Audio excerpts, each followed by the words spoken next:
Even though I was 17, I was sent to adult court and not juvenile court. What are we getting out of all the money we're putting into incarceration?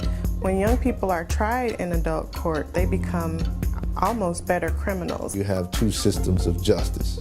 You have a system for blacks and people of color, and you have a system for whites. The Supreme Court has held that juveniles are different. The information shows that we can make positive change for our youth in the community and not have it hurt public safety. This report will resonate across the country.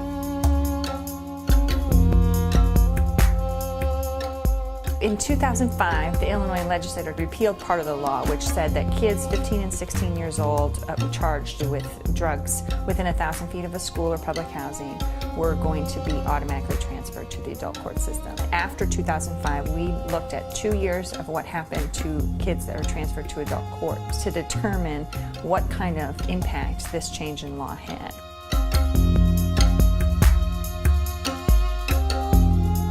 The information shows that we can make positive change for our youth in the community and not have it hurt public safety. It costs over $70,000 a year to have a young person institutionalized within the Department of Juvenile Justice. Treatment for the most high-risk young person within a community-based setting might cost $10,000.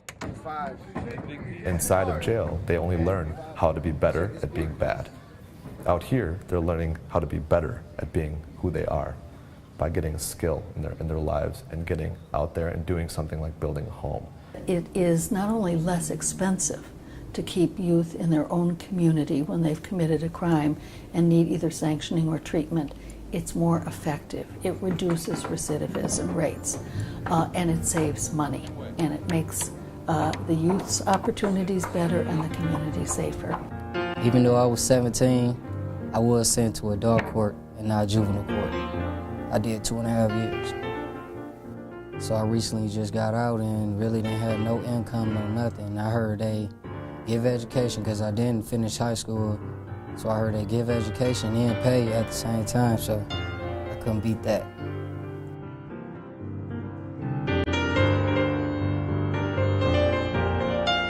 Respect and dedication.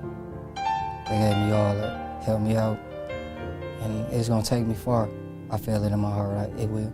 Whenever I see a member who's come out of prison, they're usually angry, they're scared, they've lost their confidence, they're lost their ability to believe in themselves. Well, when I first got in the youth build, it was hard for me to be around everybody coming straight out of jail. If it weren't for them, I'll probably still I'll be right back in prison right now. What are we getting out of all the money we're putting into incarceration? Are they coming out better people? Are they coming out with a skill? What kind of discipline are they coming out with? What kind of goals have we given them inside of jail, other than to stay out of more trouble? We let them go at the end of the incarceration, give them the bag of belongings they started with, and I believe a little bit of money for buses, and we set them free on a path to nowhere, with no skills, no nothing. Whenever someone can figure out how to stop allowing racism to infiltrate communities and infiltrate the criminal justice system, then I think we'll have a fair and just system. But right now, you have two systems of justice. You have a system for blacks and people of color, and you have a system for whites. The UN Convention on the Rights of the Child, which all countries in the world except two, Somalia and the United States, have formally adopted, has served as a blueprint for many nations to really create a comprehensive system of rights for children.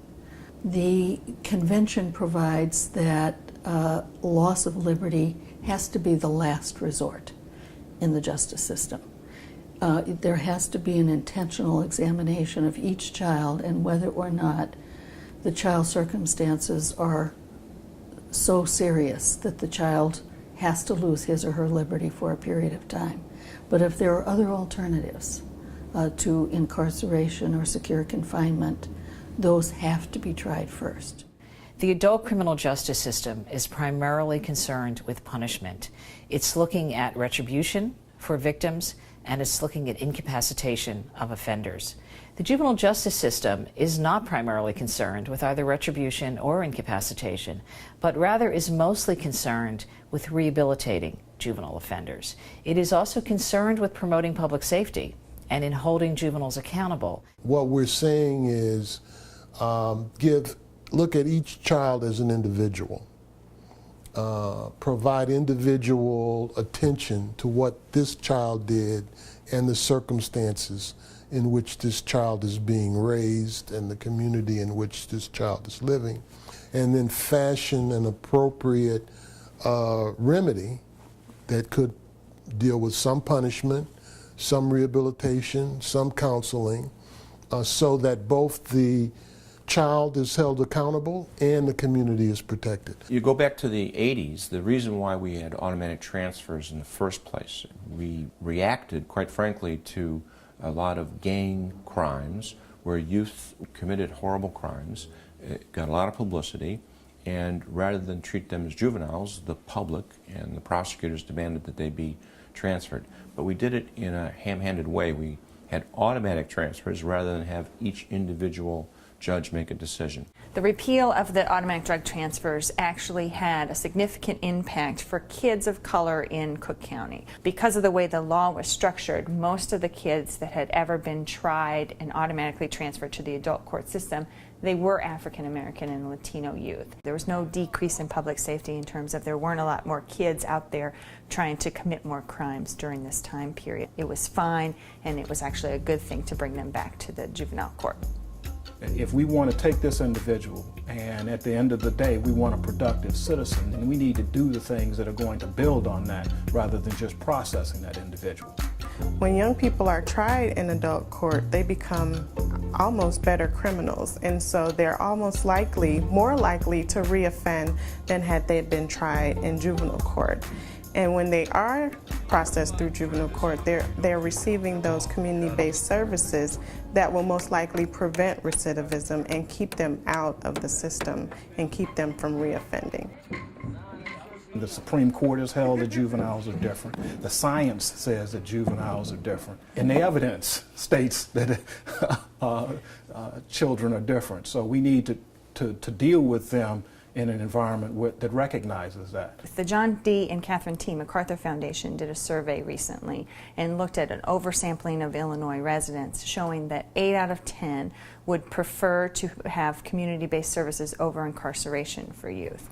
In fact, more than 80% thought that these kind of programs, community-based programs, were an effective way to rehabilitate youth. And many were actually interested in paying more taxes to rehabilitate youth rather than incarcerate them.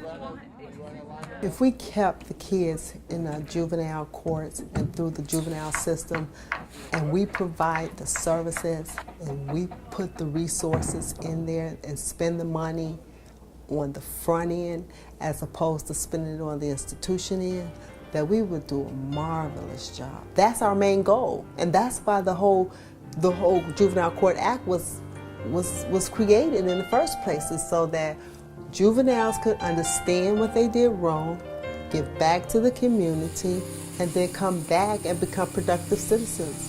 The families have failed them, the system has failed them, and now it's time to interject and intervene and say, look, we've got a potential good person here that could be a tax-paying, positive member of society.